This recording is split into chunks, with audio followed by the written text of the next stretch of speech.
worst thing that can happen when we have projects? Well, we can get sidetracked and then get put on other projects. Car enthusiasts know this struggle from the beginning. We get into projects that get to be very labor intensive, and it kind of interferes with what we have going. I'm going to get you guys caught up to speed on some of the things I've got going on behind the scenes, even a customer job that just came in 5 minutes ago. That's the reason that for the late start, guys. But as always, let's jump into the announcements. Guys, thank you so much for all your support. It has really meant a lot. It really is helping to build this channel and help build the community. This is what I'm looking for. This is how I want to build this channel, is for us to do the live chats. There are some things going on behind the scenes, guys, that I'm working on that should change a few things, especially the quality of the uploads. Not only that, but there's some other content in the works. So just know there's a lot coming up here at Bad Wrench Automotive. Make sure you guys hit that subscribe button, hit the like button, and ring the notification bell. Now that we're done with the announcements, let me set up my chat for you guys so I can see everybody. There we go.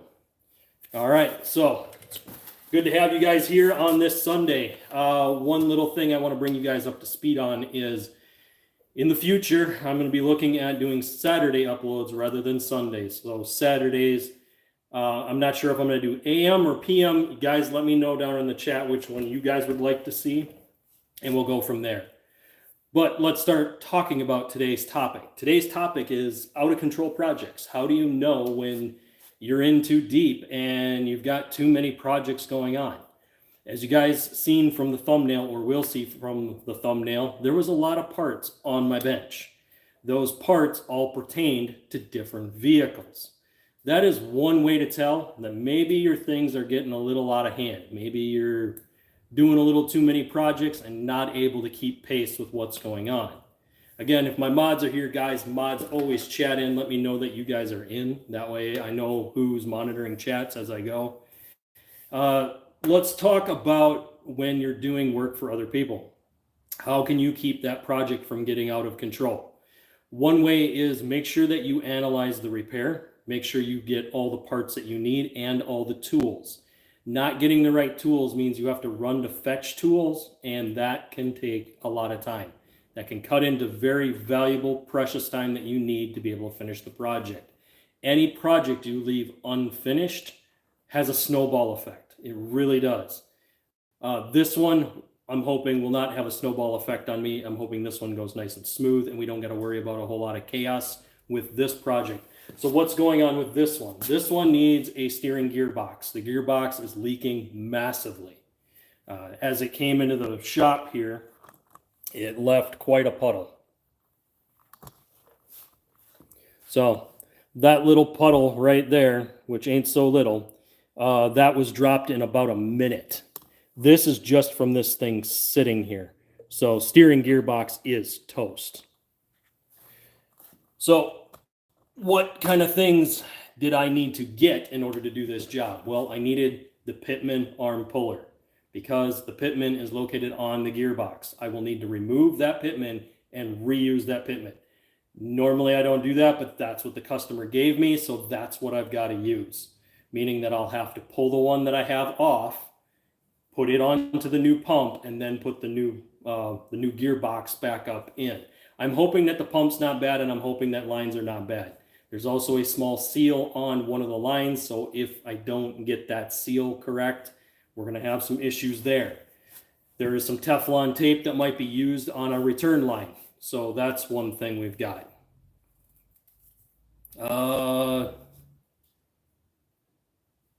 Lay skate flop 6. Night in your town. Not quite sure what you mean by that. No, it's not nighttime. You guys are getting the light because I'm using lights in here, but it's only because it's dark underneath the vehicle. You guys are getting that kind of weird reflection. So, out of control projects, what do we do about them? The best thing I can do to kind of give you guys advice when you're doing your own projects at home, start making a checklist. This is how you're going to be able to get things figured out. Is once you know that you have, let's say you have 3 cars, 4 of them are apart, or You have 4 cars, 3 of them are apart, and 1 you're driving. What you do is you make a checklist of all the stuff that needs to be done, and you can slowly cross off items on that checklist until it's done. It's best to focus on one at a time and not try to get bogged down between running 2 or 3 different projects. This is where a lot of people go out of control and why it's so hard to recover when they start taking cars apart, because they'll get into a project that they need to do too many different things, and then they get bogged down. Once they get bogged down in one, they'll move to the next project. That one might get out of control. Now you've got 2 out of control projects where it's better to just stay focused on the one until it's done. And I kind of had that going on here, and I'll give you guys an explanation. Eli Stewart, hi, good to have you here. So again, thank you guys for chatting in.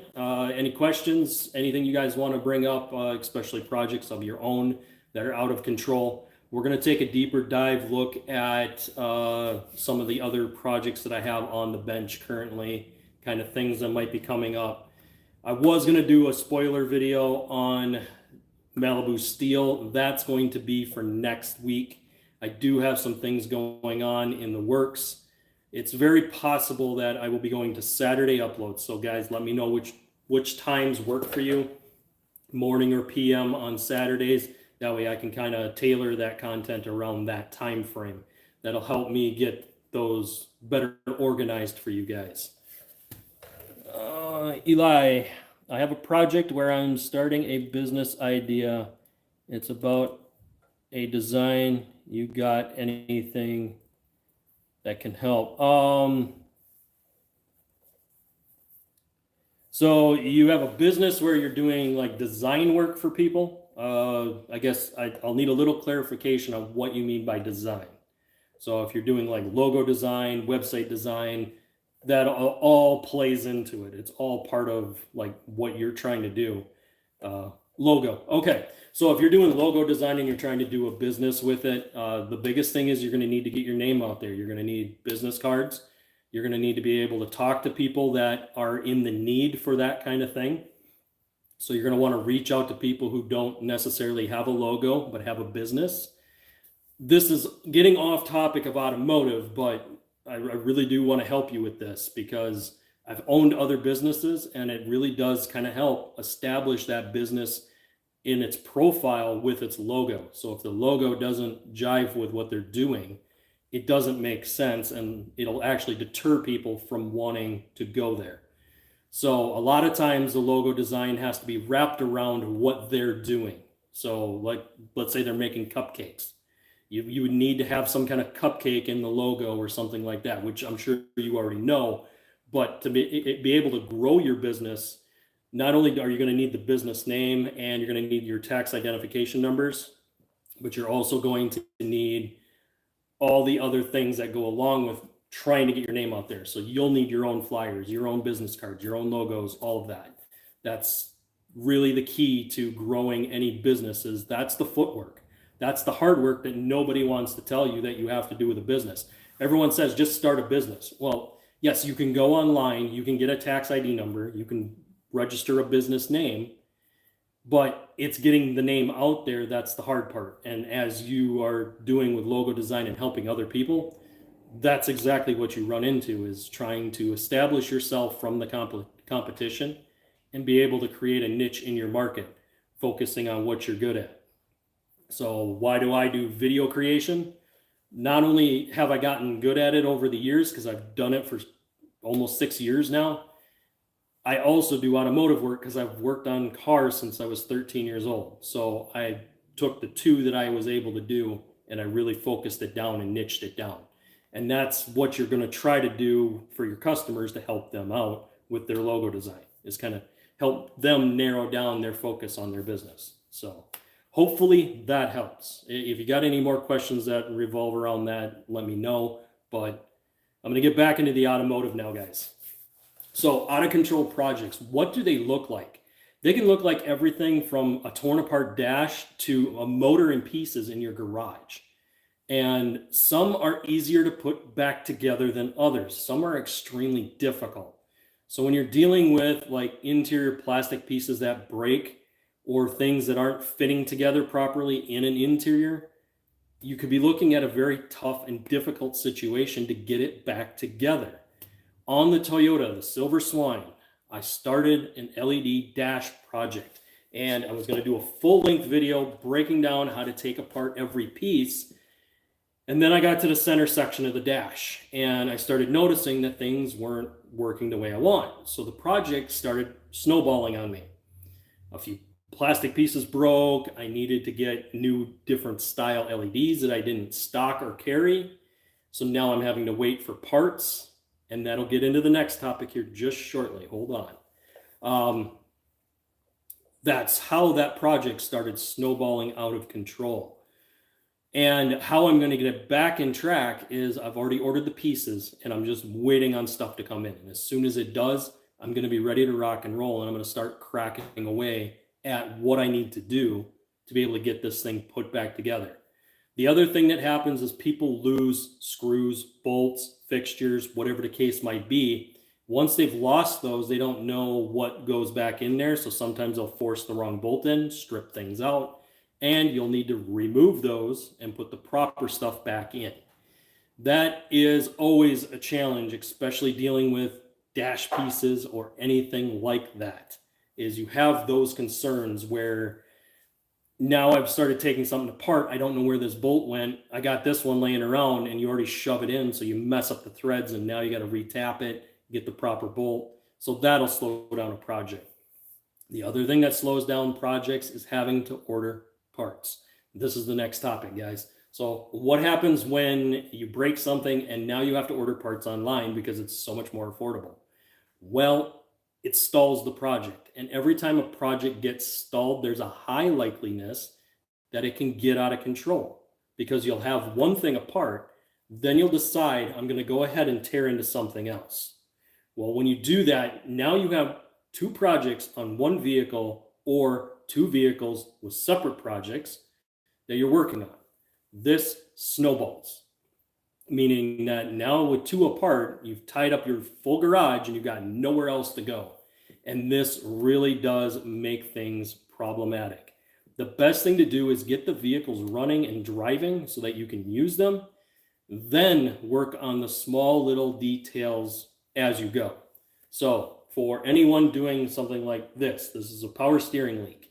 So we need to fix the power steering leak before we can worry about anything else that's going on this truck. This truck has a door that hangs, and it's missing the door handle. Those are easy fixes if you have the pieces and the parts. The problem is you need to fix the leak so you can at least drive the truck. And that's why this truck just came to me. Is I was in the auto parts store getting stuff that I needed for a project coming up. And this project, I needed a few pieces. Oh, we got High 12 GGG. Okay, that's kind of a... He says, hello. Good to have you here on a Sunday. So I was in the auto parts store getting stuff that I needed for a project that's going to be coming up. And then I'm going to show you guys how to eliminate oil consumption on newer engines. This is a big problem lately because newer engines are sucking oil down really fast. The reason they're sucking down oil is there's too many breathers on the top side of the engine that's pulling engine oil into that engine.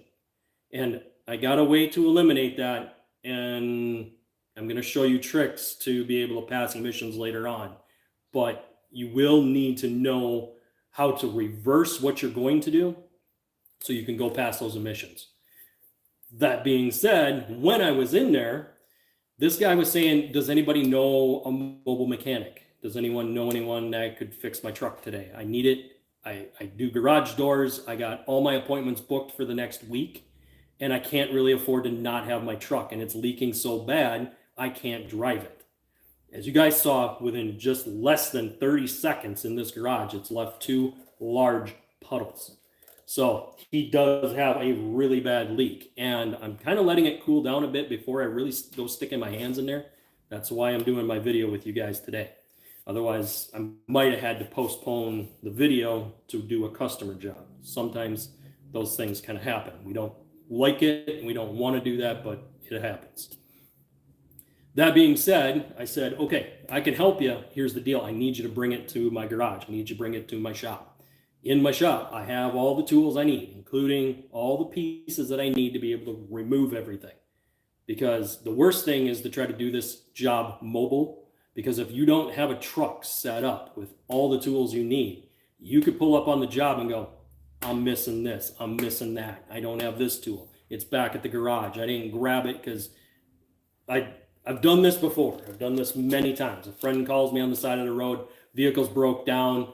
You go out to try to help. And next thing you know, you're chasing down your own tools to try to finish this job on the side of the road. And the worst is if it's a busy highway. That's horrible. You do not want to do that. That being said, we got this thing here. I'm starting to tear it down. I'm looking at what it needs. There's one component I'm really tempted to call the customer and tell them, go get me a pitman arm for this thing. I don't want to reuse the one that's on here, because reusing pitman arms is extremely dangerous. A lot of times the pitman arms are bad anyway, and you should probably change them out when you change that gearbox, especially if it's been leaking like it is. And you don't want to put a bad pitman arm in and have it cause other problems. That gets into the next topic. Reusing bad parts and having it wreck your new parts and having it come back into the garage. This is a snowball effect as well, is when you're trying to patch vehicles together. You'll patch them together, you'll get them on the road, and then all of a sudden they break and you gotta redo everything again. This is another huge problem. So how you can fix that is know that when you're doing projects, look at the pieces that are attached to what you're replacing. If they're not in good shape, don't feel bad to say, okay, I'm going to go ahead and I'm just going to buy the pieces that connect to it. Now, sometimes you can't. Like, you're not going to buy a motor just because your alternator's out. But if the bracket has a crack in it, you might want to get the bracket before you put the alternator on. And sometimes the brackets are very labor intensive to replace. Sometimes you got to remove a lot of stuff to pull a bracket. Those are some of the other big concerns that we have when we do some of these projects, is what do we got to do to get these little things apart, or how can we not break what we want to save? Those are all snowball effects that we got to be concerned with when we're doing these kind of projects. So what do we have currently going on in the garage that might look like an out of control project? Well, we have the Silver Swine that I told you guys was a dash LED project. I will be doing a breakdown video of the LED project, but I'm probably going to do it with most of it put back together. I'll explain where the screws are, what they are, and how to get them out. Most of those are all going to be Phillips screws. You just got to know which ones to take apart. The next one we have the breather project coming up on Champagne Bubbles. Champagne Bubbles is pulling engine oil in from the PCV valve system. Now, on newer cars, they run two different hoses for PCV valve. One comes in from the intake side, one comes in from the upper inlet tube that feeds the throttle body. So you have two lines that are back feeding into that intake system. That is creating oil suction that goes through the engine. Technically, it's burning oil when it really isn't. So it may not be smoking blue out the exhaust because it's not pulling a lot of oil out, but it's pulling enough that we notice it after about 1,000 miles. Right now, we're going through an issue on Champagne Bubbles with it consuming about a quart of oil every 1,000 miles. That is quite a bit. And the only thing I can see that's really correlating to this and why they're telling us that we need to do the upper intake clean is the PCV valve system pulling oil in. And we're going to eliminate that. I'll show you guys that in that video when we do that. Next, we have a headlight LED project that we need to do on Malibu steel. We also have a spoiler video on Malibu steel. So there's a bunch of stuff going on. Also, when we pull Crimson Vortek out of storage finally, we're going to have upper control arms, and then we need to do an alignment. So there's a lot of stuff in the woodworks for the future, guys, a lot of videos. Let's see, Trucker texted in, what kind of truck do you have? I have a couple, okay? let's start with the basic ones. I have the '04 Toyota Tacoma. This one came from my family, so it's a family vehicle, kind of passed down after someone passed away. I've stuck a lot of time, energy, and a good amount of money in restoring this truck back to its original. So it's pretty close. There's only really one modification that's not factory. I did add a leveling kit to it and a very custom leveling kit on top of that. So a lot of people will do spacers or stuff like that. I went one step farther and I added a little bit more to that spacer to make sure that the truck sits as level as possible. It's not going to sit perfectly level, but I tried to get the bed rails to be level. The front nose is sloped quite a bit, so I'm not going to try to level the nose with the tailgate because then I'll look like, yeah, we don't need to look like that. That's not a good look. But that's that truck. My next one is a GMC Jimmy. That one, I got it a couple years ago, stuck a lot of time and energy into it. Again, I'll do breakdowns of all the vehicles here once we start getting everything out of storage in the next couple of weeks. We'll go through everything. This winter, we're going to have some big projects on Malibu steel, water pump, timing chain. Probably going to do an alternator and serpentine belt on that car, and that'll make that car pretty much bulletproof. The next step we're going to do is we're going to put shocks and struts in it. So I'm going to have to tear my whole front suspension apart to get that done. Once I do that, then I'll be pretty good with that car. We're going to have to do rims and tires. The rims, I'm doing something a little different. I'm going to be doing a painting project on them, guys. You guys are going to see that all go down this winter. I'm tearing the car apart in the garage, putting it on jack stands, and that's what I'm going to do with it. That'll be where I'm going to focus getting that car ready for the next year and many more years to come without having to do anything really with the car. My goal for that car is not to drive it in the wintertime. So this winter is the only winter I'm going to tear into it after this. The next couple of years, I'm just going to put it into storage and it's going to sit there in the wintertime. I'm not going to drive it. And you might say, well, why are you not going to drive a Malibu? It's just a Malibu. The point is I'm trying to make them last as long as I can for fuel mileage. So I'm willing to drive the GMC, sacrifice the fuel mileage on GMC in the wintertime because it's four-wheel drive, but then use the car for the fuel mileage in the summertime because the car is getting 31 miles to the gallon. So big difference. And anybody who has the Malibus already knows that average is about 27. We've done some work to that car to really kind of boost up the fuel mileage. If you guys want a separate video on that, we can do that this winter when that vehicle is tore down. I can do one just breaking down what I did to get the maximum fuel mileage out of that car and why it's so important that we're doing that timing chain in that car, because there is a flaw with those engines. The 2.4s are nice engines. They work really good, but there is a fatal flaw in them in the timing chain setup. Oftentimes, you'll need to do your timing chain before 160,000 miles.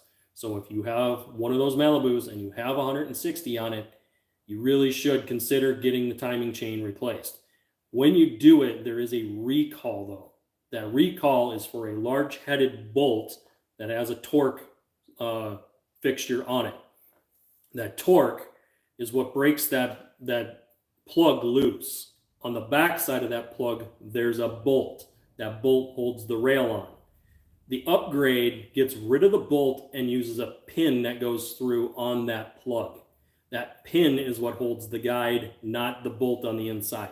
What happens is that bolt shears off, and when it does, it breaks the guide, meaning that it jumps in timing. When that breaks, that is a $2,000 motor when it breaks. That's not one we want to break, guys. That's one we want to preserve and keep and fix. Make sure that we do the upgrades. Now, it should be a recall, but it's not. They're just not recalling it, which in my mind is insane. But leave it to GM to not do a recall on something that isn't safety related. They'll do a upgrade on it when it's something that the shop has to do work to it, but it's not something that they're going to do a recall on it unless it's a safety feature or safety function that's causing it to fail. Again, that's why Ford had to tell everyone to shelf their Rangers, Explorers, and Mustangs in the early 2000s because the airbags had a fatal flaw in them Over time, something deteriorated and could cause them to go off. When they went off, they would send metal shrapnel through the interior. So yeah, that's why those got shelved. We got one here from Ted Parr. What's poppin'? What's the vibes? Not much, man. We're just talking here about out of control projects, what we can do to kind of stop some of our out of control projects, reverse what's going on.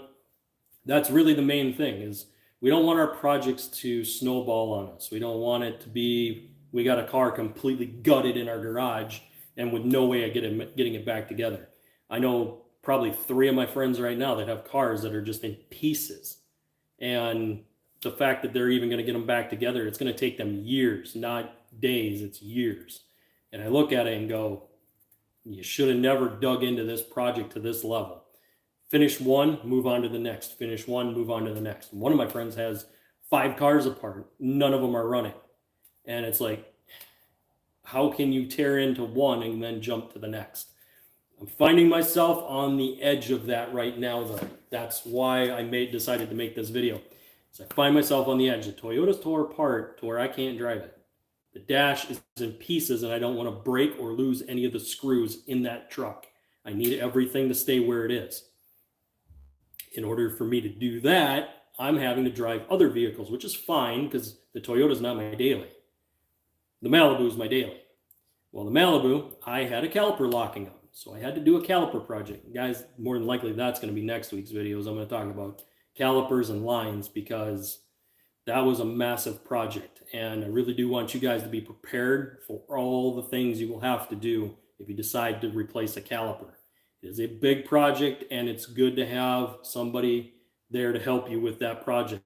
You are going to have to bleed out the system, and there's a certain pattern to bleeding out that system. We'll go through that in next week's video.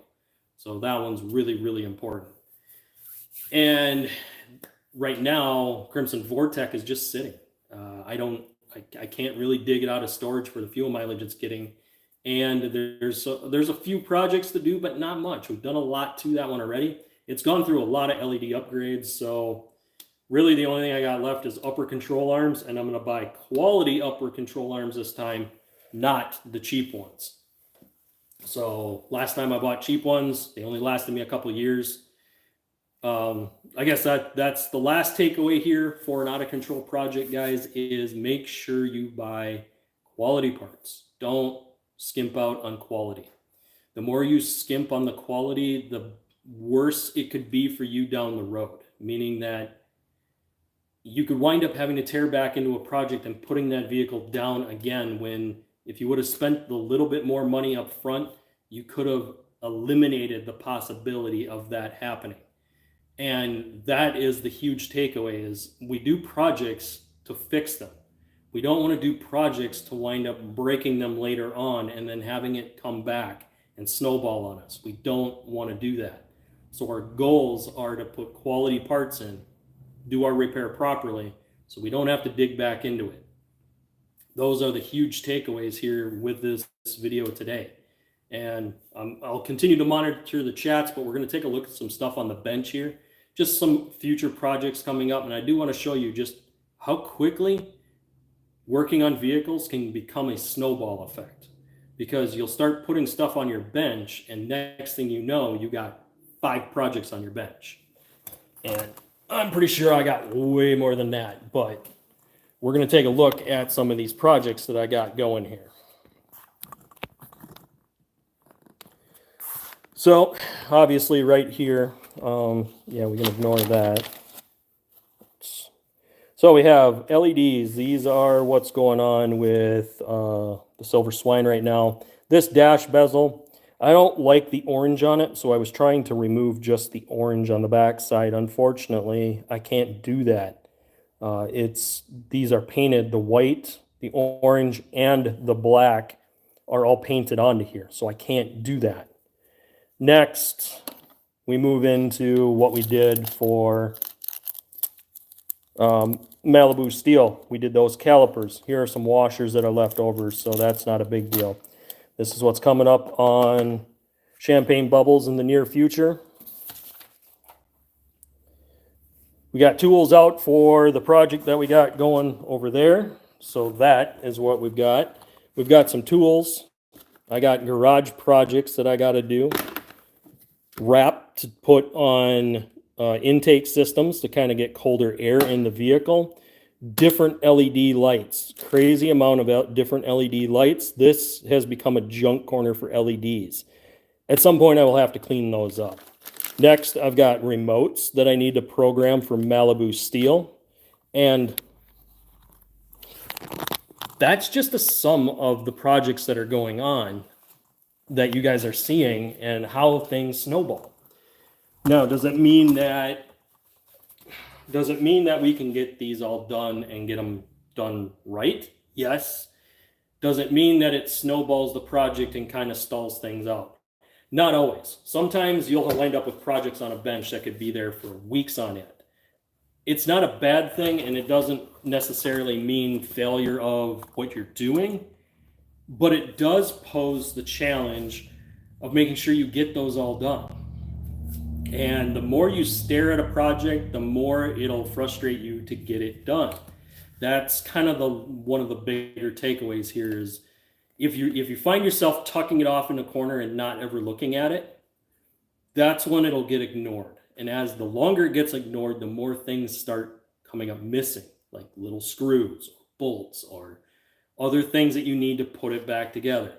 The longer it sits, the worse it gets. So remember, keep it in front of you, keep it fresh, make sure you stay focused on it. Now, is the Silver Swine going to be an out of control project? Nope, because I'm not going to let it. And how am I not going to let it?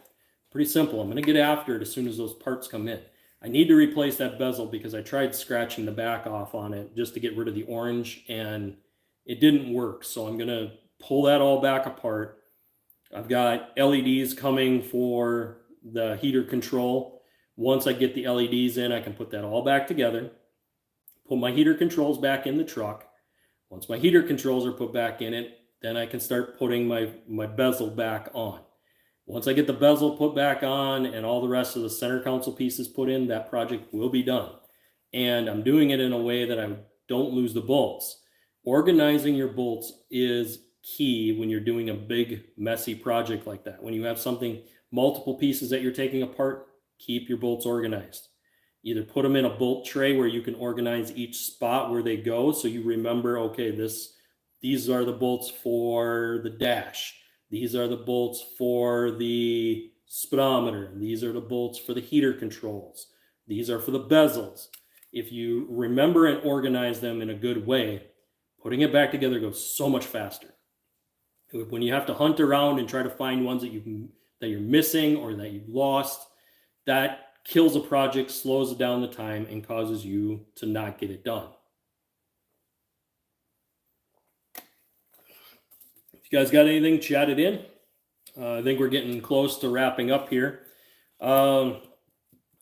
Next week, what do we got up for next week? So next week, I'm tossed between putting the spoiler on Malibu Steel or doing the brake video. So I will only have time for one or the other. I won't be able to do both. And the following week, I've got some other things going on. So I probably will not be recording that week.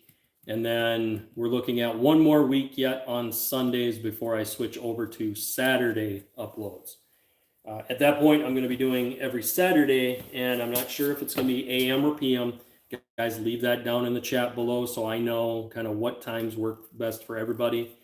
Engagement really does help. So having you guys here, engaging, chatting, all that does is help the channel grow. So that's what we're really trying to do, is reach the bigger audience. And Sundays are getting to the point where they are not working well for me. And it's getting to the point, at least in the next month or so, I'm going to try to push through. But then I'm going to want to switch to maybe doing Saturday uploads so that I'm not taking away from what I need to do on Sunday. So these are kind of important things that I've got going on for me behind the works. Guys, I am working on a better internet connection. I know my connection's not good. I know the video quality is low.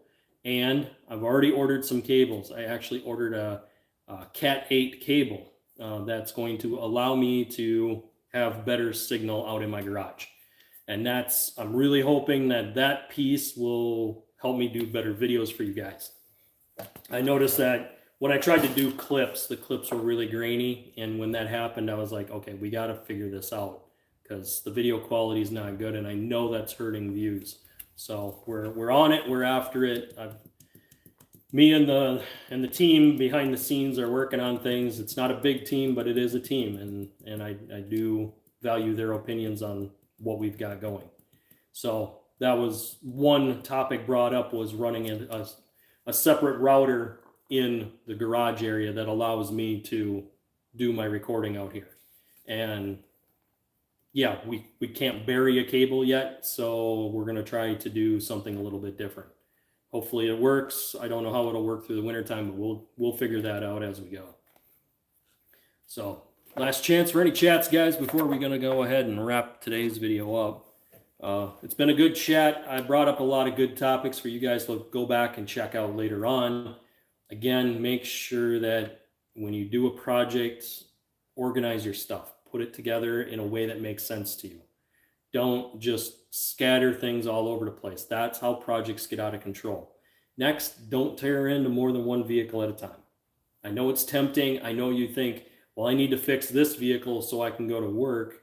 But at the same time, you're snowballing what's happening with other vehicles.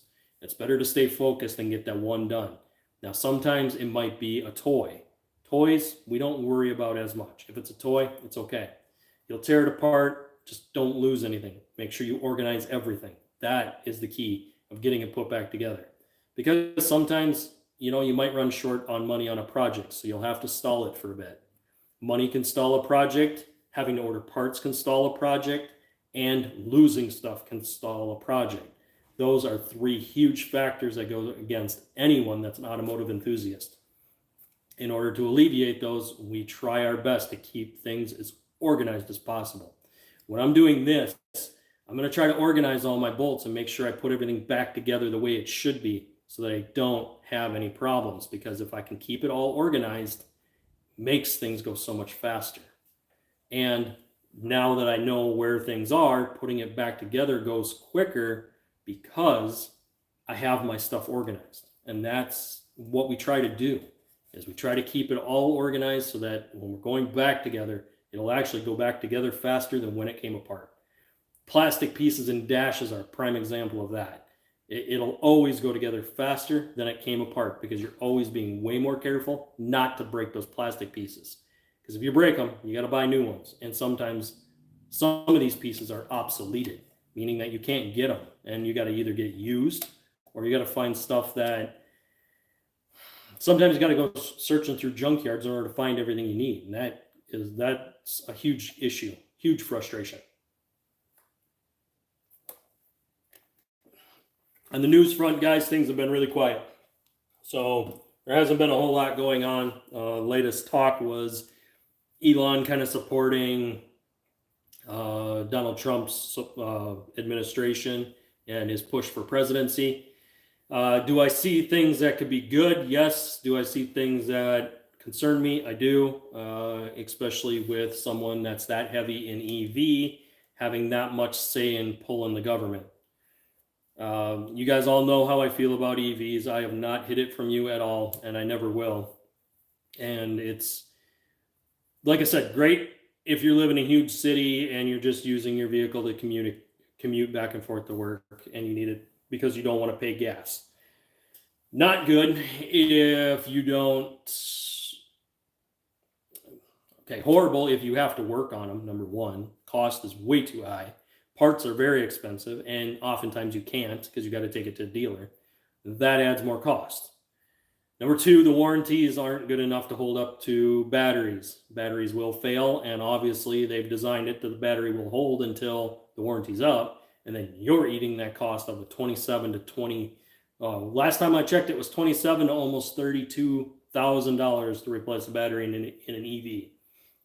That's a cost that most people cannot eat, especially in this economy. And that's why EVs are not the future. They can't be, because the way it's designed and the way it's set up, it's costing everyone way too much money. And eventually it's going to break the banks, because when the banks have to start eating these vehicles on loans, especially used ones, they're going to eat the loans on a used vehicle because the battery went out. Well, the bank is either going to have to fix it or eat that cost of that loan. And oftentimes they're going to choose not to loan on a vehicle that has that tremendous of a repair bill down the road. And those are things we got to watch for. Oh, my words worth. Which country stop? Not sure what you mean by that. But yeah, that's what we're dealing with him being involved in the administration. Is there's gonna be a push for EVs, and I don't like that theory just based on what we're gonna see. We're gonna have to play it by ear and watch. There's other factors that would not make me lean towards going the other direction either, though. The other direction is got a lot of stuff that's going to damage the economy, not just hurt it, but damage it. And it sucks that we don't have a clear good choice. We have to choose kind of the lesser of two evils. But I think at this point, one is way worse than the other.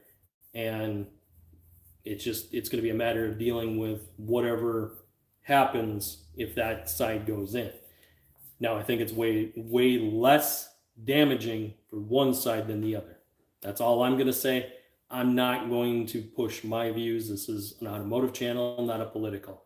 But I was trying to bring up that this will have a reaching effect. The current things that are going on in the world are having a push in the automotive industry. They're trying to push to change things. These changes are not all good. So we have to be paying attention. We have to stay alert. We have to educate ourselves and make sure we know what's going on with the industry, because they're not going to come out forth and just be completely honest. We're going to have to dig for research. We're going to have to pay attention. We got to watch the dealerships, see what they do. There has been a back down from the dealerships pushing EVs. Ford's taken a step back. Chevy's taken a step back. Stellantis, they are an EV company. And they're part of the EU. So they're going to push forward with EV, and they don't care. Unfortunately, that means Ram, Jeep, and Chrysler are going to take a hit. Now, I do feel that Chrysler's pretty much on the ropes. They're pretty much done. Dodge is in the same boat. They're almost done. Ram holding on by a thread, and eventually Stellantis is going to gut them and turn them into an EV pickup. And that's going to be all that's going to come out of Ram. We've already seen what they're trying to do with Jeep.